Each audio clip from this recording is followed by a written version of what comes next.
भारत और अमेरिका के बीच trade deal पर अगले दौर की बातचीत शुरू हो गई है। बातचीत सोमवार को शुरू हुई है और बुधवार तक चलेगी। बातचीत के लिए भारत ने अलग अलग विभागों के करीब 1 दर्जन अधिकारियों का प्रतिनिधिमंडल भेजा है।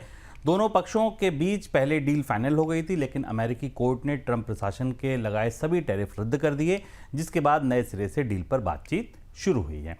सर, पहले दौर की बातचीत में किन मुद्दों पर चर्चा हो रही है? पहले दौर में जो पहला दौर है उसमें गुड सेंट्रिक डील होने की संभावना है। जिन चीजों पर दस्तखत हो सकते हैं, जो पहला फोकस होगा वो रेसिप्रोकल टैरिफ खत्म कराने के लिए भारत की तरफ से होगा। भारत के जो सामान है उनको अमेरिका में एक्सेस मिले और अमेरिका की तरफ से जो टैरिफ है, जो भारतीय बाजार में प्रमुख रूप से खासतौर से जो एनर्जी का हिस्सा मिलना दिया जाना है, उस पर भारत की तरफ से खुलकर कमिटमेंट किए जाएंगे। एक हिस्सा जो सेक्शन 232 के टैरिफ हैं, जो आयरन और स्टील पर लगाए गए हैं, उनको लेकर शायद फेज 1 में कोई बदलाव की संभावना नहीं होगी। कोशिश ये होगी कि इन्हें अगले राउंड के नेगोशिएशंस में पार्क किया जाए।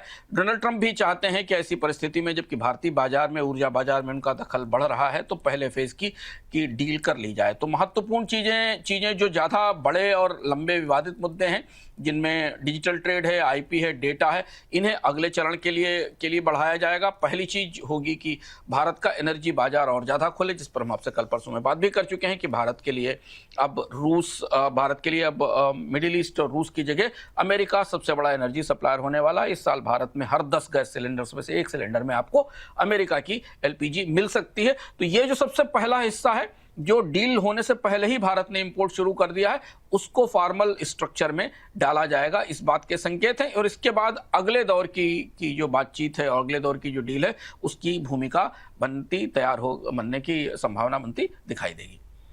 एक और सवाल सर, कि भारत की प्रतिबद्धता कितनी रहेगी ट्रेड डील को लेकर?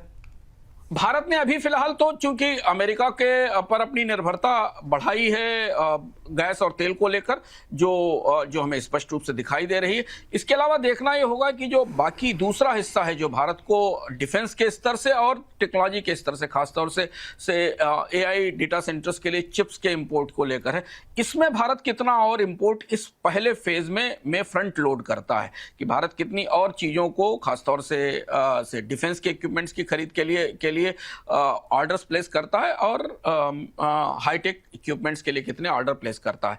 बाकी भारत के सामानों के लिए, इलेक्ट्रॉनिक्स और टेक्सटाइल के लिए कोशिश होगी कि अमेरिका के बाजार में एक्सेस मिल सके और जो टैरिफ की बाधा है वो हट सके। अमेरिका ने एक स्ट्रक्चर तो टैरिफ का भारतीय सामानों के लिए पहले से ही प्रस्तावित कर ही दिया है। अमेरिका और ईरान के बीच हुए सीज फायर की अवधि बुधवार को खत्म हो रही है और दोनों पक्षों के बीच शांति वार्ता पर अगले दौर की बातचीत अब तक नहीं हो पाई है। हालांकि दोनों पक्षों के बीच बातचीत के लिए अमेरिका के उपराष्ट्रपति पाकिस्तान पहुंच रहे हैं और अब ईरान की तरफ से भी बातचीत में शामिल होने के कुछ संकेत दिए गए हैं। अमेरिकी राष्ट्रपति डोनाल्ड ट्रंप ने भी बातचीत को लेकर ईरान पर दबाव बढ़ाया है। ट्रंप ने कहा है कि सीज फायर की अवधि को आगे नहीं बढ़ाया जाएगा। सर, क्या अपडेट है बातचीत को लेकर? बातचीत को लेकर अपडेट यह है कि एक मोटी मोटी सहमति कुछ चीजों पर बन गई है।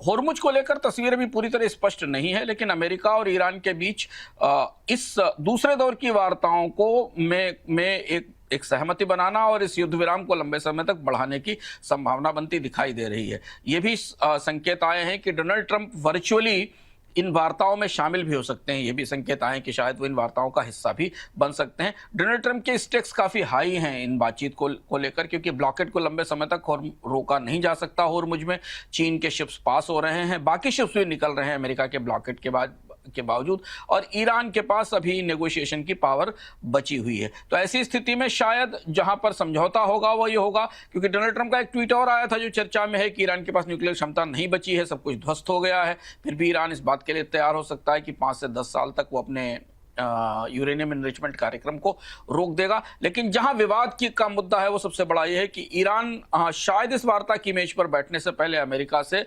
ब्लॉकेड हटाने की कोई ठोस, जो अमेरिका ने ब्लॉकेट कर रखा है उसे हटाने की कोई ठोस आश्वासन, उसकी ठोस गारंटी जरूर चाहेगा। नहीं तो वही मुद्दे बने हुए हैं जिन मुद्दों पर एक हद तक अब मोटी मोटी सहमति बनती दिखाई दे रही है।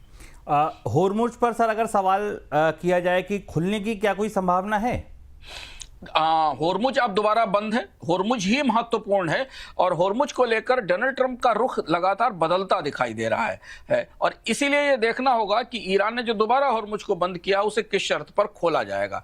अमेरिका का ब्लॉकेड अगर हटता है तो होर्मुज खुलने के बाद चीजें सामान्य होंगी। ऑयल बाजार को अगर आप देखें तो ये मान रहा है कि होर्मुज को खोलने पर इस शांति वार्ता में सहमति बन सकती है। पाकिस्तान की भी सबसे ज्यादा कोशिश ये है कि किसी तरह से होर्मुज के रास्ते को खोला जा सके और कोई बड़ी नई चीज इसमें नहीं आई है। इजराइल और लेबनान के बीच भी जो युद्ध विराम हुआ है उससे इस युद्ध विराम को थोड़ी मजबूती मिलेगी। बातचीत पर सर आगे का भविष्य क्या नजर आ रहा है आपको? एक और सवाल। 3 से 7 दिन के बीच में हमें तस्वीर साफ होती दिखाई देगी। शायद डोनाल्ड ट्रंप ये चाहेंगे कि वार्ता का एक दौर और ना किया जाए, इसी दौर में कोई ना कोई सहमति बना ली जाए। इसलिए फिर उपराष्ट्रपति जेडी वांस यहां आए, जैसे हमने आपको पहले बताया था कि जेडी वांस अमेरिका में डोनाल्ड ट्रंप की टीम के नॉन ईरान हॉक हैं। उन्होंने हमेशा ईरान के साथ जंग का विरोध किया है। पहले माना जा रहा था कि जेडी वांस नहीं लाए जाएंगे, लेकिन फिर जेडी वांस वापस आए हैं बातचीत करने के लिए और वो अमेरिकी राजनीति में ईरान के साथ युद्ध के पक्ष में नहीं रहे।